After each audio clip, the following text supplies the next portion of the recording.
Dzirdat, cik forši putniņš čivina. Visi ir ļoti skaisti, ja? Jūs zināt turpinājumu, ja? Ka kaut kas vairs nav skaisti. Es domāju, ka es norāvu pusas. Es tagad mētos līkumā. Te es sāku speciāli sameklēt, kur vieglāk ieslidināt. Un tā pēkšņi... Es domāju, kas notiek? Es tā panāku aizmugurē. Un skatos, kā man izpūtējis un nolidojis nost. Jo nolūze, kur...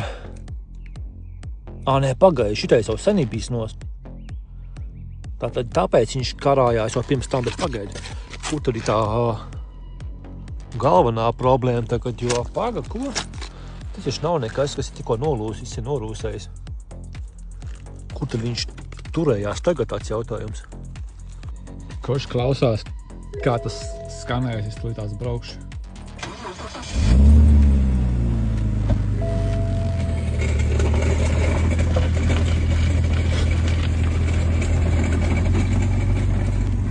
Ir savs, kaut cik. Jā, bet zināju, ko es secināju, skatās, kočī. Tā, paga, tālāk. Tā, kur ir?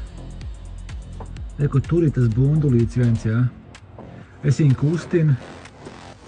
Bundulis kustās atsevišķi, viņš reāli tur ir nolūzis.